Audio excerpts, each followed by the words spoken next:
আসসালামু আলাইকুম everyone, welcome back to my channel. নতুন আরও একটা রেসিপি নিয়ে আপনাদের মাঝে হাজির হয়েছি। আমার আজকের রেসিপি কাঁচা আমের টক ঝাল মিষ্টি আচার। আশা করি আপনাদের রেসিপিটা ভালো লাগবে। তো চলুন দেরি না করে মূল রেসিপি শুরু করে দিই। তো আমের আচার তৈরি করার জন্য আমাদের আম লাগবে। তো আমি এখানে 4টা আম নিয়েছি। আমগুলোকে ছুলে এরকম 2 ভাগ করে কেটে এরকম কেসে কেসে নিয়েছি আমগুলোকে। তারপরে ধুয়ে ভালো মতো পানিগুলো শুকাই নিয়েছি। আর এই যে ভিতরটা এরকম একটু শক্ত হলে সেই আমের এই আচারটা বেশি দিন থাকবে বা ভালো হবে।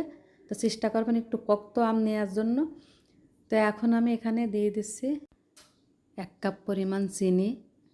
এখন দিয়ে দিচ্ছি হাফ কাপ পরিমাণ ভিনেগার, আর দিয়ে দিচ্ছি হাফ চামচ পরিমাণ লবণ।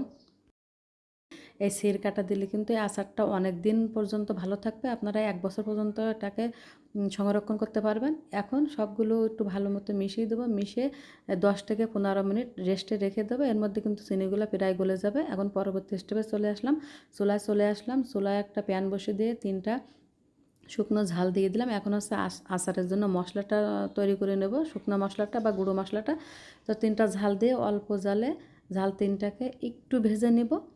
তাই তো এভাবে একটু চেপে চেপে দিয়ে এপাশ ওপাশ ঝাল 3টা একটু ভেজে নেব। যখন দেখব যে একটু কালার এসে গেছে, তখন বুঝবো যে ঝালগুলো ভাজা হয়ে গেছে। তো এভাবে খুন্তি দিয়ে একটু চেপে নেব, তাহলে মানে দ্রুত ভাজা হয়ে যাবে। তাই তো ভাজা হয়ে গেছে। এখন দিয়ে দিচ্ছি রেগুলার যে জিরে আমরা রান্নার কাজে ব্যবহার করি, হাফ চামচ পরিমাণ জিরা, হাফ চামচ পরিমাণ মৌরি, হাফ চামচ পরিমাণ গোটা ধনিয়া, হাফ চামচ পরিমাণ পাঁচফোড়ন, আর হাফ চামচ পরিমাণ রাঁধুনি। এখন দিয়ে একদম লো হিটে এই সবগুলো শুকনো মশলাকে 1 মিনিটের মতো একটু ভেজে নেব। তো জালটা কিন্তু এ পর্যায়ে বাড়িয়ে দেওয়া যাবে না, তাহলে কিন্তু মশলাগুলো পুড়ে যাবে। আর মশলাগুলো পুড়ে গেলে কিন্তু আচারটা খেতে তিতা লাগবে এবং কালারটাও কিন্তু কালো হয়ে যাবে। তো সেদিকে লক্ষ্য রেখে আমরা জালটা কমিয়ে এভাবে ঝাঁকিয়ে ঝাঁকিয়ে বা একটু নেড়ে দিয়ে ভেজে নেব। যখন সুন্দর একটা ফ্লেভার আসবে তখন মনে করব যে ভাজা হয়ে গেছে। এখন পরবর্তী ধাপে চলে এলাম। তো একটা প্যান বসিয়ে দিলাম, দিয়ে যে আমগুলা 10 মিনিটের জন্য রেস্টে রেখে দিয়েছিলাম, আম, চিনি, ভিনেগার, সেগুলো সব দিয়ে দিলাম। দিয়ে এখন দিয়ে দিচ্ছি 1 চিমটি পরিমাণ ঝালের গুঁড়া, শুকনো ঝালের গুঁড়া, আর 1 চিমটি পরিমাণ হলুদ গুঁড়া। এতে করে কী হবে, কালারটা একটু সুন্দর আসবে, দেখতে ভালো লাগবে। এখন চুলার জালটা অন করে দেব। যে হলুদ গুঁড়া, ঝালের গুঁড়া দিয়েছি, এভাবে একটু নেড়ে দেব। কারণ যেহেতু আমগুলো এখন কাঁচা, তো এভাবে উল্টে পাল্টে হলুদ গুঁড়া, ঝালের গুঁড়াটা একটু ভালো মতো মিশিয়ে নেব। তো এই আচারটা তৈরি করতে কিন্তু খুবই সহজ, আর খেতে কিন্তু দারুণ মজা। তো অবশ্যই আপনারা বাসায় আচারটা তৈরি করবেন। আর আপনারা বেশি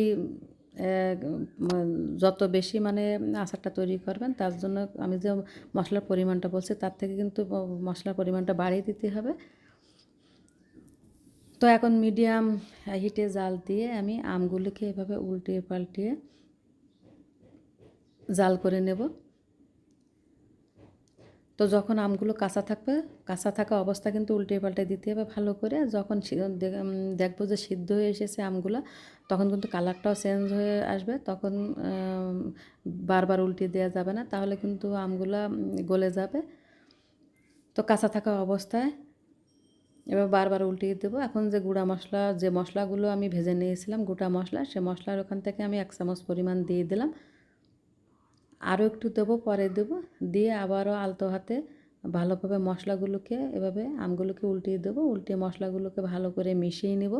তো এ পর্যায়ে কিন্তু আমটা প্রায় 70% সিদ্ধ হয়ে এসেছে। তো এখন কিন্তু জাল আর বেশি বাড়িয়ে দেওয়া যাবে না, অল্প জাল দেব। সেটা কিন্তু আমার রান্নারই দেখেই বোঝা যাচ্ছে জালটা আমি কেমন দিয়েছি। তো আমি আরও হাফ চামচ পরিমাণ সে ভাজা মশলাটা দিলাম, গোটা যে মশলাগুলো ভেজে রেখেছিলাম। আর এটা কিন্তু আধা ভাঙা করে নিয়েছি, আমি ব্লেন্ডারে করে নিয়েছি, আপনারা শিলপাটায় করে নিতে পারেন। দিয়ে অল্প জালে মশলাগুলোকে ভালো করে মিশিয়ে নেব। যেহেতু এখন কিন্তু আমটা প্রায় সিদ্ধ হয়ে এসেছে 100%, সে কারণে আমি কিন্তু একটু প্যানটা ধরে ঝাঁকিয়ে নিলাম, তা নাহলে আমটা ভেঙে যাবে। আর এ পর্যায়ে কিন্তু তলায় লেগে যাবে এমন ভাব হবে, তখন কিন্তু জালটা অবশ্যই কমিয়ে দিতে হবে। আর একদম আলতো হাতে আমি এখন আমগুলোকে এভাবে উল্টিয়ে দেবো। তো এপাশ ওপাশ উল্টিয়ে দিয়ে কিন্তু এভাবে আমগুলোকে রান্না করে নিতে হবে বা কুক করে নিতে হবে। কারণ আর আম সিদ্ধ হতে কিন্তু বেশি সময় লাগে না, সর্বোচ্চ আচারটা তৈরি করতে আপনাদের 8 থেকে 10 মিনিটের মতো লাগতে পারে। তো আমার কিন্তু 8 থেকে 10 মিনিটের মতো লাগছিলো, আপনাদের কম বেশি লাগতে পারে। আর চিনিটা কিন্তু আপনারা কতটা খেতে পছন্দ করেন সে বুঝে দেবেন। তাই যেহেতু এটা টক ঝাল মিষ্টি আচার, তো সেভাবে চিনি দিয়েছি, একটু ঝালের গুঁড়া দিয়েছি। এই তো আমার আচারটা কিন্তু তৈরি হয়ে গেছে। তো এখন আমি চুলা থেকে নামিয়ে নেব। এই তো আমি এখন একটা সার্ভিং ডিশে সার্ভ করে নিচ্ছি। তো যখন দেখবেন রান্না হয়ে যাবে, একটু রাখলে ঠান্ডা হয়ে গেলে কিন্তু জমে যাবে, কারণ যেহেতু চিনি দিয়েছে, চিনির শিরাটা কিন্তু এরকম আঠালো হয়ে যাবে, জমে আসবে।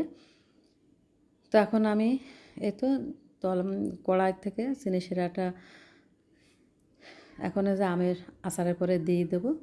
তো দেখতে কতটা লোভনীয়, সেটা খেতে কিন্তু দারুণ মজার হয়েছিল। তো আপনারা অবশ্যই বাসায় রেসিপিটা ট্রাই করবেন, দেখবেন ছোটো থেকে বড় সকলেই খুবই পছন্দ করবেন। তো আশা করি আমার আজকের রেসিপিটা আপনাদের ভালো লাগবে। আর ভালো লাগলে একটা লাইক দেবেন, কমেন্টস করবেন, শেয়ার করবেন ফ্রেন্ডস অ্যান্ড ফ্যামিলির সাথে। আর এরকম নিত্য নতুন রেসিপি পেতে অবশ্যই আমার চ্যানেলটাকে সাবস্ক্রাইব করে নেবেন।